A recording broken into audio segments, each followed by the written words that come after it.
సంతోషం పొందాలి, అనుభవించేయి. దానికి ఇంకా మళ్ళీ నువ్వు ఈ చట్రాలు ఇవి అన్నీ తీసుకురాకు. అది సంకల్పం చేసుకుంటూ వెళ్ళిపోతుంది.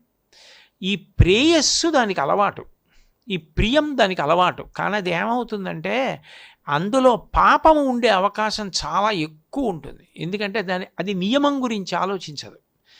నియమాలు, నిబంధనలు, వైదికం, ఆచారం, సదాచారం, శాస్త్రప్రోక్తం, గురుప్రోక్తం ఇవన్నీ దానికి అనవసరం. సంతోషపడ్డావా లేదా, అప్పుడు అది ప్రేయస్సు చెప్తూ ఉంటుంది. ప్రియమైనది అనుభవించు అని చెప్తుంది. గురుస్పర్శ తగిలిందనుకోండి మనసుకి, గురువుగారు చెప్పింది పుచ్చుకుందనుకోండి, అది పుచ్చుకుంటే ఏమైపోతుంది అంటే శ్రేయస్సుగా మార్చుకుంటుంది. శ్రేయస్సు అంటే ఏమవుతుందంటే కష్టపడతారు, శరీరంతో, ఇంద్రియాలతో కష్టపడతారు, మనసుతో కష్టపడతారు, బుద్ధితో కష్టపడతారు. కానీ ఆ కష్టాన్ని సుఖంగా, సంతోషంగా స్వీకరిస్తుంది. ఉదాహరణకి మిమ్మల్ని అందరినీ కూర్చొని ఒక గంటన్నర శంకరాచార్యుల వారి గురించి వినండి అన్నాను అనుకోండి. అది ప్రారంభంలో ఏం వింటామండి రోజును అని అనిపించవచ్చు.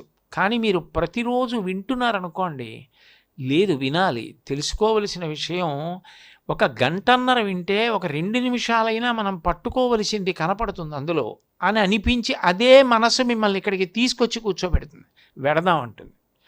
ఆ తర్వాత దాన్ని పట్టుకుని స్మరిస్తుంది. అది ఏం చేస్తుందంటే రేపు మీతో మంచి పని చేద్దాం అంటుంది. మంచి పని చేస్తే శరీరం బడలిపోతుంది కదా, అంటే బడలకుండా పుణ్యం ఎక్కడి నుంచి వస్తుంది? ఉత్సాహంగా బడలిపోతే బడలిపోని, మనకున్నది ఖర్చు అయితే అవని, వెంట వస్తుందా ఏమి విన్నాం కదా అంటుంది. అంటే ప్రేయస్సు శ్రేయస్సు అవుతుంది. శ్రేయస్సు అంటే శ్రియం, శ్రియం అంటే లక్ష్మీదేవి యొక్క అనుగ్రహం. శ్రియం శ్రేయస్సు, ప్రియం ప్రేయస్సు. గురుస్పర్శ తగలనంతసేపు ప్రేయస్సులో వెళ్ళిపోతుంటుంది. గురుస్పర్శ తగలగానే శ్రేయస్సు వైపుకు మారిపోతుంది. మీకు అర్థమైపోయి ఉండాలి, ప్రేయస్సు వల్ల పాపము నడవచ్చు, దానివల్ల అశుభం కలగచ్చు. శ్రేయస్సు ఎప్పుడూ పుణ్యమే అయినప్పుడు శుభ పరంపరలే ఉంటాయి తప్ప దానికి అశుభ స్పర్శ ఎలా ఉంటుంది? అప్పుడు గురుబోధ ఏం చేసింది మిమ్మల్ని? క్షమదాయినే నమః.